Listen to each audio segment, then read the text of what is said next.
চলো দেখে নেব যে তোমার পার্টনার কি আদৌ কোনো অ্যাকশান নেবে তোমার জন্যে। সে কি আদৌ কোনো রকম অ্যাকশানটা নেবে, না এরকম চুপচাপই থাকবে? সে কি আদৌ একটা কল মেসেজ করে তোমার সাথে যোগাযোগ করবে, না চুপচাপই থাকবে? একদমই বর্তমানে কিন্তু দেখতে পাচ্ছি যে সে একদম চুপচাপই রয়েছে। সে এখনো পর্যন্ত ভাবনা চিন্তা করেই যাচ্ছে এবং সাইলেন্ট ওভার থিঙ্কিংয়েই তার দিন যাচ্ছে। হ্যাঁ, তোমার জন্য ইমোশন কিন্তু আছে, ইমোশন নেই বলবো না, ইমোশন কিন্তু আছে, কিন্তু কোনো অ্যাকশান নেই একদমই। ফিউচারে কি সে কোনো অ্যাকশন নেবে? দা মুনের এনার্জি।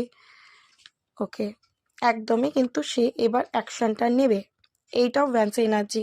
দেখো এই মুহূর্তে দেখতে পাচ্ছি সে একদম চুপচাপ, তার মাইন্ড প্রচণ্ড ডিস্টার্ব, সে প্রচণ্ড ইমোশনাল হয়ে রয়েছে।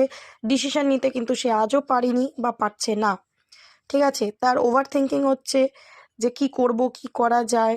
ঠিক আছে, বাট আলটিমেট যদি বলো সে কোনো ডিসিশন নেবে কিনা, এইট অফ ভ্যান্স একদমই কিন্তু সে ডিসিশনটা নেবে। কারণ 9 অফ কাপস ওর উইশ কিন্তু তুমি, এবং তোমার সাথে যোগাযোগ করাই হচ্ছে কিন্তু ওর উইশ। ঠিক আছে, যেটা কিন্তু ও অ্যাভয়েড করতে পারছে না বা পারবেও না।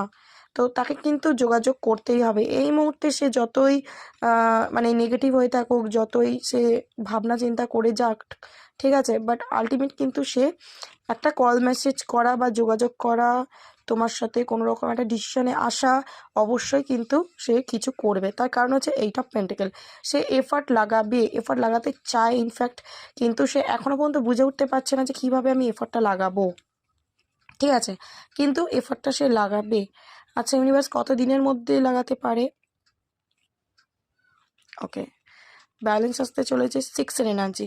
তো আমার এখানে যেটা দেখে মনে হচ্ছে 6 দিন থেকে 6 সপ্তাহ, খুব জোর হলে 8 সপ্তাহের মধ্যে তোমার পার্সনের তরফ থেকে কিন্তু তুমি কোনো রকম অ্যাকশন রিসিভ করতে পারো। ওকে, সো এনার্জিতে খুব ভালো রয়েছে, এনার্জিটাকে ক্লেম করে নিও অ্যান্ড ইউনিভার্সকে একদম গ্র্যাটিটিউড দিতে ভুলো না। আজকের জন্য এইটুখানি, চলো, thank you so much, god bless you.